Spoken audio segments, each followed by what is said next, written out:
Hello, hello. Let's talk about DRIP, the risk, reward, sustainability, and trustworthiness. So we're going to talk about what DRIP does and the potential it has, what makes it sustainable, and if it is indeed sustainable for the long run, the trustworthiness of the project and the risks of the project. We're going to start with the first one here. What DRIP does and the potential it has. So the way that DRIP works is I want you to imagine you're going to take some coins, okay, and you're going to put it into the faucet. That's how it's called, all right? Now, whatever money you put into the faucet is actually burned, right? You can't take it out anymore, okay? But in return of you putting it in there, the faucet is actually going to spit you out 1% of what you put in here out every single day, okay? So you're going to get 1% per day back for a total of 365% of whatever you've put in here. So you're going to actually make a return of investment of 365%. So if you look at this in actual money, right, how that could look like. So if you were to take $1,000 and you put them into the faucet, then it would spit out $10 per day until it reached $3,650 over time, which is quite cool, right? But this is not actually the real potential, like the real power of DRIP. The real potential of DRIP actually happens when you compound. So the way that this works is you have the faucet, right? And every single day it's going to spit you out that 1%. That's what's going to be available every single day, that 1%. And you have two choices now every single day. You can either claim it or you can compound it. When you claim it, you're going to take that coin out, you're going to pay a little bit of tax, and you can turn that coin into dollars or pounds, dollars, whatever, like euros, yeah? Okay, so you can turn it into money. Or you're clicking on compound. It's called hydrate in the DRIP community. Okay, so hydrate or compound is kind of the same thing. Okay, so what happens there is you would then also take that coin out and you would pay a little bit of tax here as well, but you would actually take that coin and you put it here into the faucet, and with that you would increase what is actually inside of the faucet, and with that you would slowly increase the amount that is actually getting paid out to you every single day as well over time. Okay, now that's increasing by just a little bit, but it's a little bit over and over and over and over again, and that's actually the size this can grow to is quite unbelievable. So if you have a look at a actual money example again, let's assume we have $1,000 in the faucet, we would get paid out $10 every single day. Yeah, now we click on compound, and with that on the next day we would then not just get $10 paid out, we would actually get $10.095 paid out the next day. Okay, so that's day one. Now that doesn't sound like a lot, but after a month, that means we would get paid out $12 every single day. After 2 months, it would mean that we would get paid out $15 every single day. After 6 months, we would get paid out $49 every single day. After 12 months, we would get paid out $284 every single day. And after 16.5 months, we would get paid out $1,000 every single day. So you can actually build yourself up quite a little nest egg with this if you wanted to. Here's a quote: "Compound interest is the eighth wonder of the world. He who understands it earns it. He who doesn't pays it." And the idea is that with this, we are actually able to earn it for a change, right? Instead of just paying interest. So what makes DRIP sustainable? The question is, how can you put $1 in and get $3.65 out for every dollar that you put in? That sounds insane, right? Where's that money coming from? How does that work? What makes, is that actually sustainable? So to answer that question, there's loads and loads of different articles online that have kind of been diving into this. I can link these in the description down below. Yeah, but to summarize the main points that they are making in layman terms, they are kind of all coming to the same conclusion, by the way. Yeah, so is DRIP sustainable? In short, the answer is yes. That's kind of what they all come, that's the conclusion that they all come to. So if I put it in layman terms of the main points of why they say that yes, it actually is. The first point of why they say that it is sustainable is the max payout. That's not a typo, it's actually the max payout. So the first thing is that DRIP, when you create your own account, it's not going to go on forever and ever and ever. There is an actual stop. You can claim 365% of your principal or 100,000 DRIP, whichever is reached first. Then your account stops. That's when your wallet is kind of burned out. Okay, then it doesn't keep going anymore. So what that means is you will get paid out 365% of whatever you put into your principal. But if you keep increasing your principal, there's still going to be at one point, there's going to still be a stop of how much you can actually increase your principal by in that one wallet. And that is actually reached when you're getting to 100,000 drip. You can't get more than that. Okay, that's when the wallet then stops. You can then just start a new account if you wanted to. Yeah. So this is actually really important that there is a maximum, because otherwise people would just keep compounding. At one point they would get paid out billions and billions and billions every single day. Yeah. So there being a max payout is a very, very good thing to actually help this somehow be sustainable. All right, the second thing that makes it sustainable is you can't remove your deposit. Yeah, like I said earlier, whatever you put into the faucet is locked away. You can't take it out anymore. The only thing you can take out is what is in like the 1% every single day. Okay, this third thing that actually makes it sustainable, and this is the biggest part of it all, is everything you do in the drip ecosystem, you pay taxes for. Okay, everything. So you pay 10% on buying, 10% on staking, 10% on claiming, 10% on selling, 10% on moving your drip, and 5% on compounding. So compounding is the cheapest part.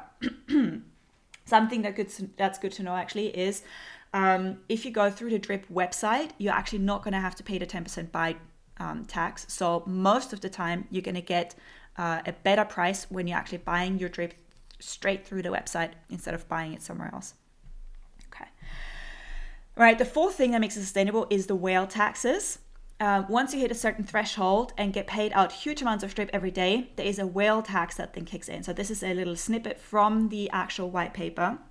So that means that when you hit a certain percentage of the total supply of drip that are out there, you then have to pay a certain amount of taxes. So if you're hitting 3% of the total supply, you then have to pay 15% in taxes. If you're getting all the way up to 10%, in that moment, you then pay 50% in taxes, okay? The fifth point to this is the tokenomics, the token economics. And the question here is all of this enough to make drip sustainable? Now, to answer this, I really like this article here. It's called Checking Drip Sustainability Using Statistical Analysis Part 2. And this is written by Alyssa Auld. And she's describing herself as currently delving into cryptocurrency, quantitative analytics, programming, machine learning, and financial trading. Now, what she's writing in this article, she's essentially running simulations to see if the vault, the tax vault, that part that pays everybody out their 1% every single day, if that would get drained over time. Yeah, or if that would actually have enough money to pay everybody out over time. So what she's doing is she's running the simulation with 1,000 wallets over a course of 6 years in that simulation that she's doing. Okay, and she's writing, this plot below summarizes all the above analysis and code and provides us with an indication of the mean vault balance across all 1,000 simulations based on our theory and assumptions. So here's the picture, and here's how the vault actually looks like. And you can see that over time, the vault doesn't actually get lower. It is actually slowly increasing over time, which is quite cool. She's writing, now honestly, I expected this article's analysis to show a decrease somewhat in the later years just because drip seems like a pretty good deal. So I have checked the code and I can't see anything obvious to me. This is more zoomed in. This looks even more impressive. It shows a clearly positive trend for the vault. And as such, if our assumptions and theory and code are correct, then we'd likely be safe to at least see our return on investment, ROI, and then some. So it is actually sustainable. The vault is actually not draining down. It is actually increasing over time. We're really underestimating just how much we're paying in taxes, I think. All right. She continues. Also note that the initial minted supply of 1 million drip is not exceeded, nor is the vault depleted. So in the simulation, no minting is required, which prevents drip price inflation. So what that means is this whole thing here, the vault is actually not depleting, even though they're not printing any new coins. They're not making any new coins to pay anybody out. There's still the exact same amount of coins that are available, which is super cool. She is then delving into the question of, is drip a Ponzi scheme? Because when you don't have to print any new coins, where's all that money coming from? Then probably it's coming from like the new investors that are paying the old investors, right? That's a Ponzi scheme. So she's actually going into this in the article and she says, no new investors, the Ponzi question. as an analysis of what happens if there are no new wallets, i.e. no new investors and no new money coming in. What would happen to the vault then? And if you have a look at this picture here, the vault would actually stay exactly the same. Like, it wouldn't increase, right? But the vault does not get drained, even if there's no new people coming in. So she writes, while the vault is healthier with new investors, the investment from new investors does not appear to be essential to maintain the vault balance for payouts to existing investors. So if we consider the US Securities and Exchange Commission definition that a Ponzi scheme is an investment fraud that pays existing investors with funds collected from new investors, then we can determine that this description is not applicable to DRIP, and that's before we even consider the aspect that DRIP is not fraudulent. So this is pretty awesome. So with that, the question is all of this enough to make DRIP sustainable? It looks like it is. It looks like the contract is actually fully self-sustaining with the tax vault, even without new members joining. And the cool thing is there's actually quite a lot of people joining every single month and every single day. So this is a graph of how many new accounts there have been started on a monthly basis. So this is 29,754 new accounts that have been started, new wallets that have been opened for DRIP in January. There's about 23,000 in February, and this month we are already at 10,484 as well. So that vault is very, very healthy. This is going to be able to sustain DRIP for quite a while going forwards. Plus, should there ever be any problems, okay, there's a backup mechanism that is built in. Should the vault ever not have enough coins after all to pay everybody out, the contract can actually mint, so create new coins in an emergency. They've never needed that so far till now though. So what makes us personally trust the project with our money? First of all, there's an in-depth white paper. They have been audited by Slither and they've never been hacked before. They've been running for over a year and they've never been hacked so far. The project is already 1 year old, so it's kind of proven its sustainability to a certain extent already, because they had to already fully maximum pay out quite a lot of wallets with that. There is an extremely strong ecosystem, so DRIP is actually being used as the basis of quite a few other projects that are built on top of it now, which makes it even more stable. There's a really strong community around DRIP and around the developer. His name is Shark.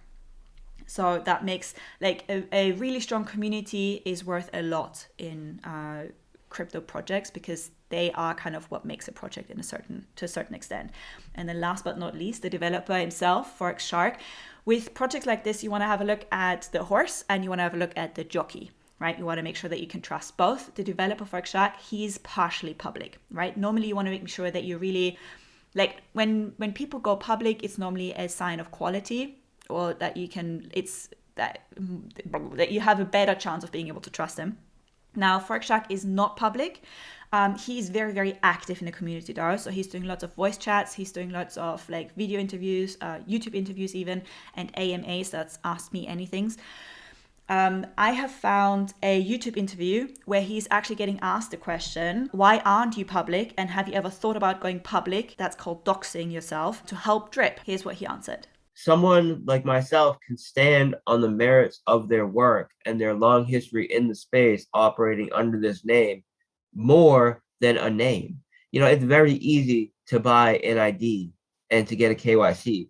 I could have my cousin come on screen. I could use his IDs. There's no way that anybody can confirm that that was me, even if I gave my ID. So there has to be that element of trust there. If you're going to put trust in the developer, I say put your trust in the contracts, which are trustless.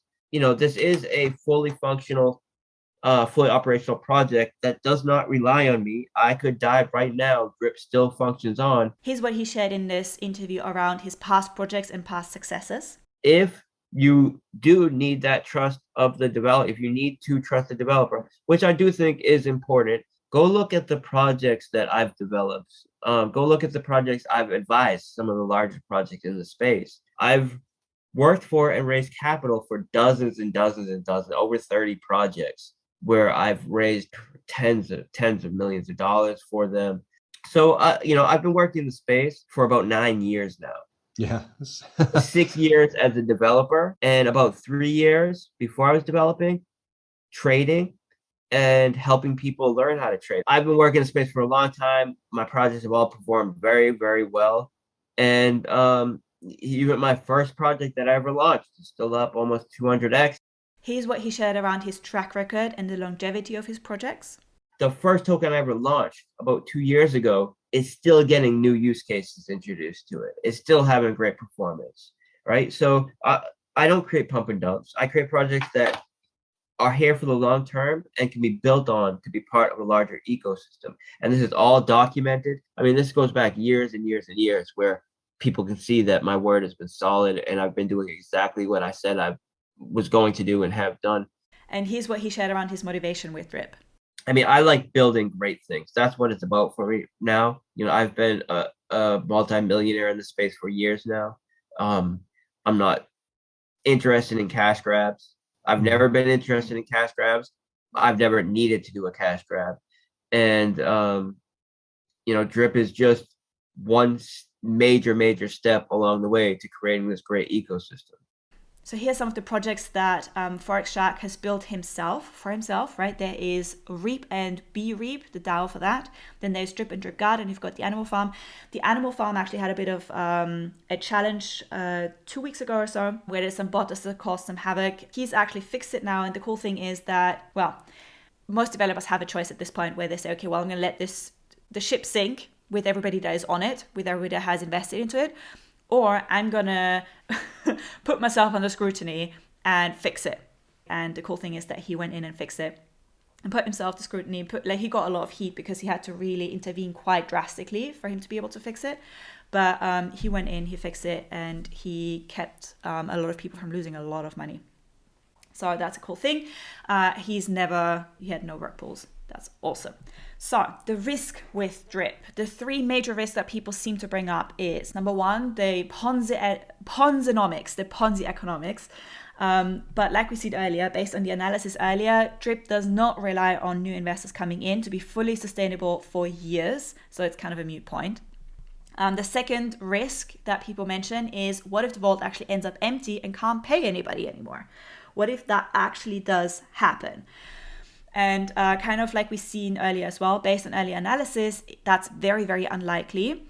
And should it actually happen, there is this backup mechanism where they'll mint new coins because the contract has been coded to make sure everybody will always get paid out. Here's a snippet from the white paper. If there is ever a situation where the tax pool is not enough to pay Drip rewards, new Drip will be minted to ensure rewards are paid out. The probability that the system will need to mint new Drip to pay rewards is extremely low. And now after that analysis from earlier, we actually know that this is actually like why he can actually very confidently say that. Cool. The third risk that people bring up is, what if Drip would suddenly be worth close to nothing? What if Drip suddenly drops to only be worth $1 anymore? It's a long-term investment. We're looking to actually compound for quite a while. What happens? What if it actually is not worth anything anymore? So the contract, I want to remind everybody, the contract pays out 100,000 Drip maximum per wallet. If each Drip was only worth $1 anymore, you would have still turned your initial investment, however much that is, into close to $100,000 minus some taxes. All right? As long as you keep hydrating, keep compounding, you're still going to get to $100,000. To me, that sounds relatively low risk. Plus, if Drip dropped to only $10, it would still turn into $1 million as long as you keep compounding. $1 million minus some taxes. Cool. All right. So when is a good time to start with Drip? Most of the time. Because the compound effect will always outperform trying to time the market over time. Yeah. And cheaper Drip prices will not actually give you more in the end. We all have the same maximum payout. Yeah. Cheaper Drip prices will not give you more in the end. It will just get you there faster. Since compounding will outperform you trying to time the market perfectly anyways, the best time to get started is probably sooner rather than later. That's my personal answer to when is the best time to get started with Drip. So how much money do I need to get started? Generally, you have a minimum that you need of 1.1 drip and 0.1 BNB for gas money. So drip is on the blockchain, okay? And if you want to send transactions, every transaction that you send, it needs a little bit of a postage stamp. Post money. Is that what you call it? Okay, so your BNB is basically your post stamp money. Okay, it's called gas money. So in today's prices, and these will change. You need to look up your own prices today when you're watching this video, okay? But as I'm creating this, 1.1 drip is about $52 and 0.1 BNB is about $40. So today you would be able to start with around $92. Now, really, really important, always round up, okay? Don't go through the process and put in $92 and then you're just short and then the whole thing, you have to kind of do the whole thing again, right? And send more money in. It's really annoying. So rather round it up, go in with like $100, $120 if you're kind of getting started with this. Something else that's good to know here is, generally speaking, this will take a while for it to grow.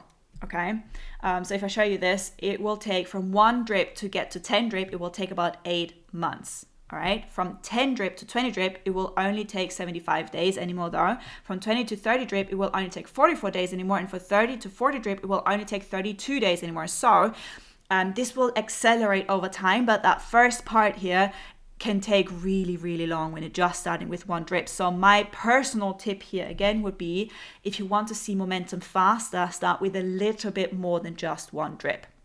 Okay. Now, if you have a bit of a bigger budget to play with, then this is a fun calculation to have here.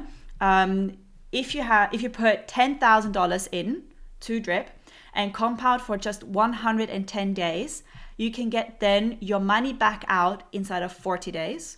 Plus, you'll end up with a monthly $6,000 payday going forwards. Plus, once per week, we'll actually send you free drips as well.